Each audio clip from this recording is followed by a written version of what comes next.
Terlebih dahulu kita akan mengenal sintesis protein. Sintesis protein merupakan proses pembuatan protein yang terjadi di dalam tubuh kita. Protein mempunyai peranan penting untuk transportasi zat, pembentukan enzim, berperan dalam kekebalan tubuh, dan lain sebagainya. Tahapan pertama dalam sintesis protein yaitu transkripsi. Transkripsi merupakan perubahan DNA menjadi mRNA yang terjadi di nukleus. Transkripsi dibagi menjadi 3 tahap. Yang pertama, inisiasi. Pada saat transkripsi, DNA yang dikandung di nukleus akan dihampiri RNA polimerase. Kemudian, inisiasi terjadi saat RNA polimerase melekat pada daerah promotor gen. Lalu, RNA polimerase akan membentuk mRNA melalui cetakan DNA template.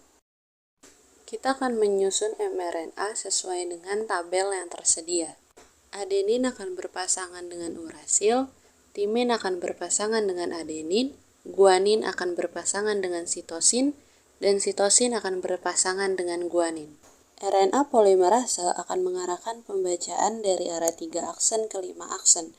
Proses ini dinamakan elongasi. Transkripsi akan berakhir saat RNA polimerase sampai pada daerah terminator.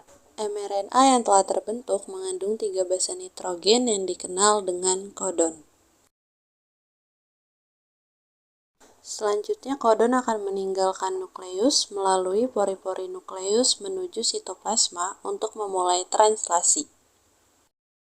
Setelah menyelesaikan tahap transkripsi, mRNA yang berada di nukleus akan berpindah ke sitoplasma yang merupakan tempat ditemukannya ribosom.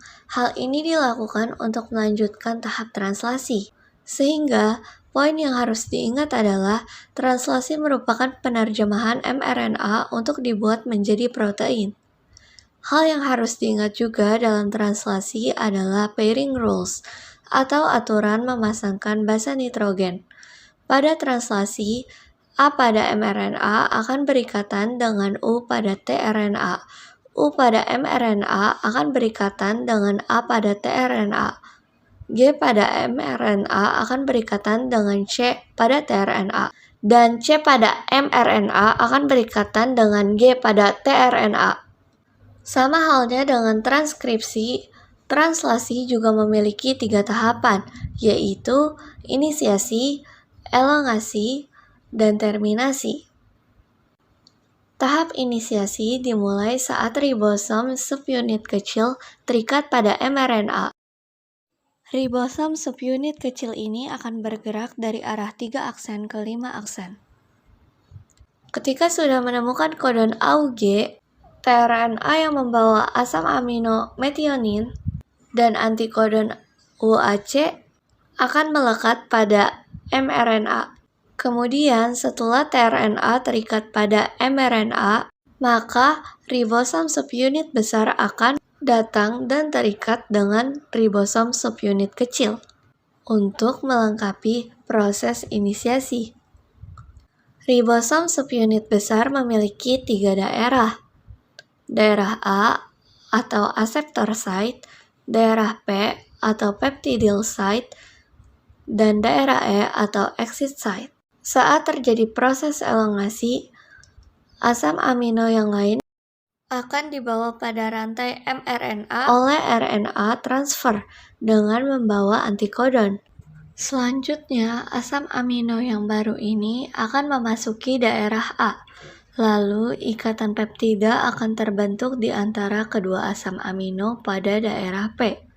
Pada saat itu, ribosom akan berpindah ke triplet kodon lain yang berada di mRNA, sehingga tRNA yang sudah melepaskan asam aminonya akan berada di daerah E dan bersiap untuk keluar.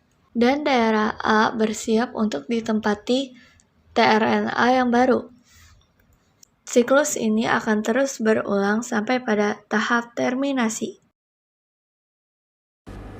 Untuk dapat mengetahui jenis asam amino apa yang mengkode kodon, maka dapat dilihat pada tabel triplet kodon. Misal, di sini ada G, U, dan A. Maka, yang terbentuk adalah VAL. atau valin.